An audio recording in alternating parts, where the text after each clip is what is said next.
함께 볼 하나님의 말씀은 요한복음 1장 29절 말씀 한 절만 봉독하도록 하겠습니다.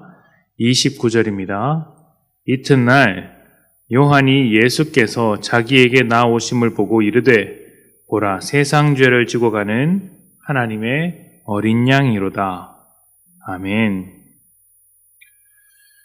가끔 가까운 관계라고 생각했는데 서로 이해하지 못해서 갈등하고 다투는 경우가 있습니다.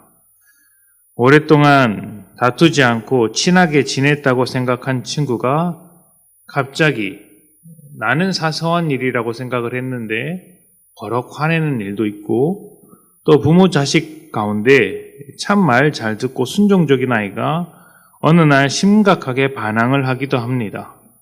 또 부부 사이를 빼놓을 수 없겠죠. 평소처럼 이렇게 지내고 있는데 갑작스럽게 남편이나 아내가 화를 내거나 다투는 일도 있습니다.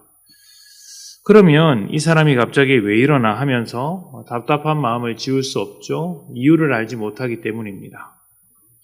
사실 이런 일들은 갈등이 겉으로 드러나기 전에 속에서부터 골마온 문제가 있기 때문입니다. 그런데 그것이 나에게는 너무 익숙한 것이라서 잘못한 것인지도 모르고 있었을 뿐이겠죠. 예를 들면 별 생각 없이 쓰는 말, 단어 하나가 상대방의 신경을 거슬리게 만들었을지도 모릅니다. 상처나 트라우마를 건드리고 있었을지도 모릅니다. 어쩌면 상대방은 그런 말과 행동이 불편하다고 표현했을지도 모르는 일이죠. 5년 중에 이런 것이 불편하다고 생각했고 또 직접적으로 말했을 수도 있는데 그것을 내가 대수롭지 않게 받아들인 것이죠. 그래서 그 문제가 해소되지 않고 속에서부터 골마왔다고 할 수 있습니다. 그러면 이제 터지는 것이죠. 모든 사람은 속에서부터 골마가는 문제를 하나씩 안고 있습니다. 그리고 우리는 모든 사람이 안고 있는 그 문제를 죄라고 부릅니다. 음식을 냉장고에 보관하지 않으면 얼마 가지 않아 곰팡이로 뒤덮이듯이 하나님과의 관계가 끊어진 사람은 죄의 지배를 모든 곳에서 받게 되고 죄로 가득한 삶을 살게 됩니다. 그런데 더 큰 문제는 이 죄를 대수롭지 않게 생각한다는 것입니다.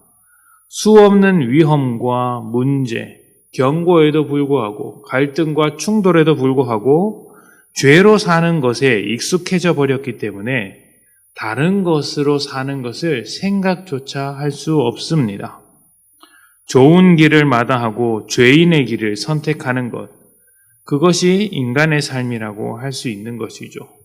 왜 이렇게 고단한 삶을 살겠습니까? 죄가 중심에 있으니까 그런 것이죠. 세상은 죄로 역사하고 사람은 죄의 힘으로 사는 것이라 생명을 가진 듯해도 죽음의 길에서 벗어날 수가 없고 비극적인 인생을 맞이하게 되는 것입니다. 죄를 선택하고 비극이라는 결과를 맞이하는 것은 어쩌면 당연한 것일지도 모릅니다. 자기가 선택한 것을 자기가 책임져야 하지 않겠습니까? 죄를 선택했으면 죄를 선택한 결과를 그 죄를 선택한 사람이 책임지는 것이죠. 그런데 이 당연한 것을 두고 보지 못하는 분이 계십니다. 사람을 지으시고 사랑하시는 하나님이시죠. 하나님은 사람이 죄로 인해 비극적인 결말을 맞이하는 것을 두고 볼 수가 없으셨습니다. 어느 부모가 자녀의 인생이 망가지는 것을 보고 가만히 있겠습니까? 세상은 그래 너의 인생은 너의 것이니 네가 책임을 져라 말할지 모르겠지만 부모는 그렇게 하지 않죠. 자녀의 인생이 망가지는 것을 두고만 볼 수 없습니다. 뭐라도 하려고 할 것입니다. 하나님이 그렇습니다. 하나님을 버리고 떠난 사람을 살리기 위해 찾아오셨고 만나주셨고 또 말씀해 주셨습니다. 사람은 죄에 익숙해서 아쉽게 생각하지 않지만 이 삶이 너무 당연해서 원래 그렇구나 생각을 하지만 하나님은 사람을 사랑하시며 이 모든 것을 안타까워하시기 때문에 사람을 위해서 매달리시는 겁니다. 사람을 살리기 위해서 그렇게 살아가면 안 된다, 매달리시는 것이죠. 이런 것이 참 놀랍습니다. 사람이 하나님께 매달리는 것이 아니라 하나님이 사람에게 매달리시는 것이죠. 죄로부터 떠나고 하나님과 함께 살자고 사람에게 매달리는 것입니다. 우리가 하나님께 매달리며 기도하는 것도 사실은 하나님께서 먼저 매달리셔서 우리가 하나님께로 돌이켰기 때문이고 하나님의 그 사랑을 만났기 때문이지 처음부터 먼저 하나님을 찾아서 매달렸던 것은 아닌 것이죠. 왜냐하면 우리는 죄에게 너무나도 익숙했던 사람이기 때문입니다. 하나님께서 사람에게 오랫동안 매달렸으나 사람은 끝끝내 하나님을 거절했습니다. 그러나 하나님은 하나님 되심을 포기하지 않으시죠. 신실하게 계속해서 사람에게 다가오십니다. 결국 독생자를 보내사 사람의 근원적인 문제, 죄의 문제를 해결하셨던 것입니다. 사람의 죄를 대신 짊어지시고 제물이 되어서 십자가에 달리신 예수님이 바로 그분이십니다. 그래서 오늘은 예수님을 이렇게 소개합니다. 세상 죄를 지고 가는 하나님의 어린 양, 하나님의 어린 양. 예수님은 세상 죄를 지셨고 우리의 죄를 지셨습니다.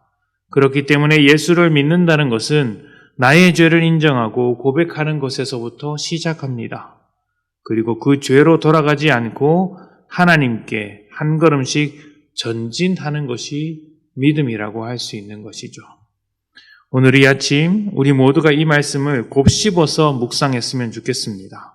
우리의 죄를 지고 가신 하나님의 어린 양, 예수 그리스도 그 사랑, 예수 그리스도의 그 사랑과 은혜에 감사하여 믿음으로 살아가는 복된 하루 되시기를 축복합니다. 함께 기도합시다.